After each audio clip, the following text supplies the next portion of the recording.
Part 6. Secondary Psychopathy.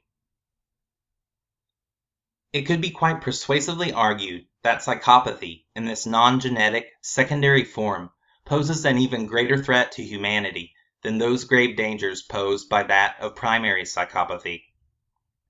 This is due to the comparatively high prevalence of secondary psychopaths, as modern society has been extremely successful in encouraging psychopathic personalities, with some estimates suggesting that as high as 1 in 3 people exhibit at least moderate forms of secondarily psychopathic tendencies. This congruence of social behavior would not be possible were it not for the control system's uncanny ability to encourage groupthink,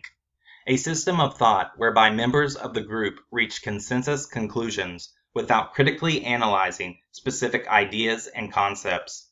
As such an efficient social structuring requires the edifice of a mainstream worldview, one that ultimately steers individuals into the polarized, socially engineered roles of both master and slave, while discouraging the uniquely independent mentality naturally inherent to every individual, as in reality, a human being's birthright is upheld by the inviolable laws of nature, granting authority over no other human being save for the free will possessed by one's individuated self. The perverse construct of consensus reality is indeed responsible for encouraging the high prevalence of secondary psychopaths, as such a construct represents a psychopathic mental model of the world and not the true world in itself, for it is at once a description, a simulation, and a set of unnatural man-made laws that form a representational idea of the world, one specifically designed to displace genuine reality with a supremely articulated yet wholly unnatural alternative to the multi-dimensional splendor exhibited by authentic reality. Modern man has been steadily conditioned to inhabit a false idea of the world and not the world in itself. For the sake of further elucidating this notion, let us metaphorically compare man's mental habitation of an idea to his physical habitation of a literal stone pyramid. Indeed, the potential habitations of both an immaterial idea and the inner chambers of a material stone pyramid, although seemingly different concepts, are at root essentially the same. For with both the stone pyramid and the idea, it is only the form of each that is fundamentally different. The pyramid is itself represented by energy condensed into the form of stone blocks that structurally comprise the pyramid, whereas an idea is represented by energy condensed into the form of interdependent thoughts that structurally comprise the totality of the idea. The subtle distinction between the two structures is simply a matter of density and oscillation, as all forms in existence, indeed of both physical and mental varieties, are derived from the very same energetic building blocks that envelop and permeate the whole of existence itself. The fundamentally energetic construct of consensus reality represents a sanitized, imbalanced, and extremely limited version of reality, fabricated by the architects of civilization and energetically broadcast as a stand-in imitation of the real thing.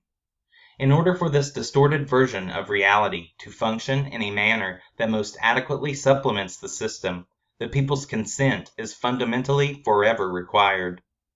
Consent itself is granted by willfully feeding one's consciousness into the energetic construct that comprises the system. The more consciousness the system amasses in this way, the more authentic and permanent its constructed reality appears to be. It is the energetic nature of the mainstream edifice, as well as the people's consensual operation within it, that are both primary causes for why such a system ultimately encourages secondarily psychopathic personalities to arise. Since such a fabricated reality was in fact initially built by a psychopathic rulership, it is in the willful adherence to this artificial reality's rules and regulations for successful operation within the system itself that requires a state of consciousness more closely aligned with psychopathic tendencies. To engage with the system by assuming a master's role, no matter the level of the hierarchy, in order to reap the system's built-in social and material rewards, requires the adoption of a left-brain, authoritarian mindset and a willful suppression of the compassionate and empathetic emotions of the heart. The long-term assumption of such a self-altered philosophy of being rewires the individual for secondarily psychopathic tendencies. And in order to further self-rationalize such cold-hearted behavior, the system quite readily provides a modern dogma of scientific materialism, a Darwinian survivalist worldview that allows budding psychopaths to override any existing personal remorse by rationalizing their lowly behavior with comforting thoughts of self-superiority, all the while operating in a spiritually dead, randomly mechanized, dog-eat-dog universal construct. This exclusively mind-based worldview of scientific materialism, when translated to its extreme, has manifested within the upper levels of the pyramidal model, particularly in the parapolitics of level 5, as the psychopathic mindset collectively responsible for the horrors of the black technocracy. For vast material resources have been devoted to this extremely unbalanced, spiritually depraved, and poisonous worldview that has given birth to such atrocities as the military-industrial complex, misguided utopian visions, inhuman experimentations of a burgeoning scientific dictatorship, and in particular as the nightmare of transhumanism.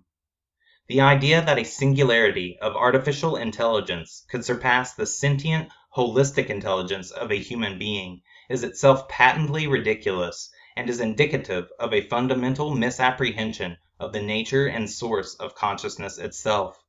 as consciousness does not, cannot, and will not arise from within the physiological circuitry of the brain. Nevertheless, primarily and secondarily psychopathic individuals have in droves converged to this penultimate height of the human control hierarchy and continue to further the outrageously unenlightened development of black-budget physical technologies to further the power gap between the predatory class and mass humanity.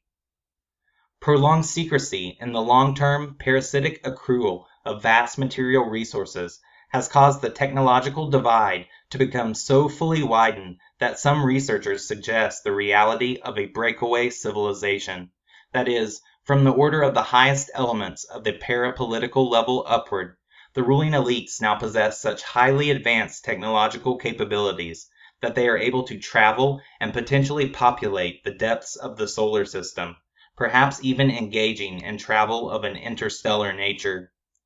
It is contact with transdimensional reality and the accompanied intelligence that dwells therein that has long motivated the Illuminists at level 6 of the power pyramid, but such has little to do with technologies of a physical kind, only insofar as the human body technologically represents a physical genetic vessel for communion with ultra-terrestrial spiritual energies. These Illuminist sorcerers are, in fact, dark masters of energetic persuasion. Thus, the energetic construct of mainstream reality is continuously fine-tuned and bolstered through various occult acts of sorcery waged against the collective consciousness of man. Illuminists specialize in orchestrating small-scale events of organized chaos that send macro ripples of fear and hatred throughout the holographic fabric of the fourth density. The constant ritualized reinforcement of male-dominant energies and the blasphemous undermining of the sacred feminine and virgin goddess principles are the trademark signatures exhibited by many of the Illuminists' modern mega-rituals. From the assault of the virgin goddess, for instance, seen in the orchestrated massacre at Virginia Tech,